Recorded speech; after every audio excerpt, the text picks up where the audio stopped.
Hello. आज मी नामदेव महाराजांचा एक अभंग सांगणार आहे. पण त्याआधी त्याच्याशी रिलेटेड एक प्रसंग, तो अभंग त्यांनी कधी रचला तो प्रसंग आपण जाणून घेऊया. बघा, नामदेव महाराजांचे बाबा दामा शेट्टी आणि आई गोनाई. दामा शेट्टींचा शिंपीचा व्यवसाय होता. एक दिवस त्यांना काम बाहेरगावी पंढरपुरात दामा शेट्टी, गोनाई, नामदेव महाराज त्यांचं कुटुंब राहत होतं. मग एक दिवस दामा शेट्टींना म्हणजे नामदेव महाराजांच्या बाबांना बाहेरच्या गावी काम होतं. तर त्यांनी नामदेव महाराजांना बोलवलं, नामा, उद्या मी कामानिमित्त बाहेर जाणार आहे, मग तू उद्या विठ्ठलाला नैवेद्य घेऊन जा. आणि हो, नैवेद्य दाखवल्याशिवाय जेवायचं नाही. नामदेव महाराज म्हणाले, हो बाबा, मी करतो. दुसऱ्या दिवशी नामदेव महाराज उठले, आईला म्हणले, अगं दे नैवेद्य, मला जायचं ना दाखवायला. आई म्हणली, अरे दुपारी मध्यान्नी घेऊन जायचं. मग मध्यान्ह झाली, आईने ताट बनवून दिलं नैवेद्याचं. नामदेव महाराज घेऊन गेले, देवळात घेऊन गेले, विठुरायासमोर ताट ठेवलं. देव जेवा आता. आता देव जेवणार आहे का? देव कुठे जेवतोय? नामदेव महाराज म्हणतात, अरे जेव बाबा, मला भूक लागली आहे, मी कधीचा उठलोय, मला खूप भूक लागली आहे. देवा जेव. देवा जेवणार आहे. देवा जेवना. अगदी मनापासून आतुरतेने, प्रेमाने, ज्या पद्धतीने होईल त्या पद्धतीने नामदेव महाराज देवाला विनवणी करतात, अरे जेव देवा जेव. मग देव आता कुठे जेवणार?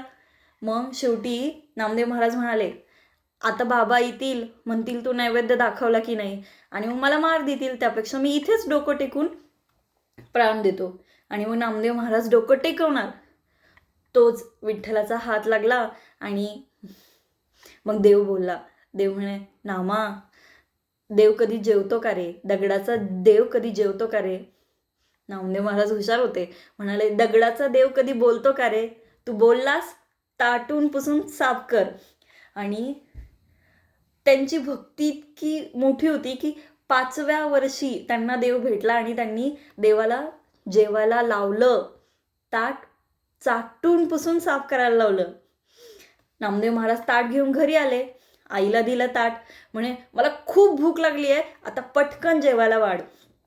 ताट बघून गोनाई माता चिडल्या, ताट तर साफ केलंय नाम्या, ताट तर संपून आलंस आणि म्हणतो भूक लागली आहे, खरं सांग कोण जेवलं?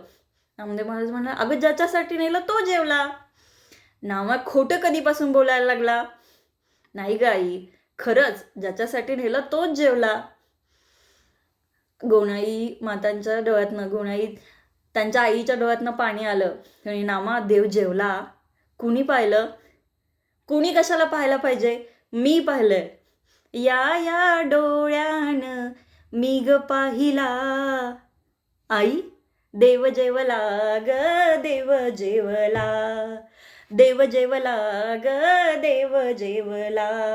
या डोळ्यांनी मी ग पाहिला, देव जेवला ग, देव जेवला.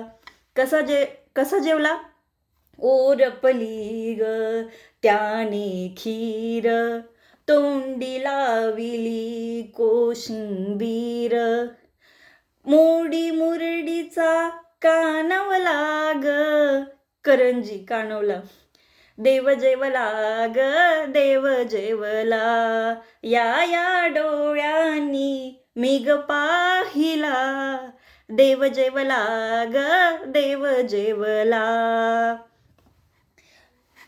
कमरेवरचा काढूनी हात, कालविला तो दूध भात, भुरका साराचा मारियला मी पाहिला. या डोळ्यांनी मी ग पाहिला, देव जेवला ग, देव जेवला, देव जेवला ग, देव जेवला. हा अभंग नामदेव महाराजांनी लिहिला. मग हा नामदेव गाथेतील अभंग आहे. Thank you so much.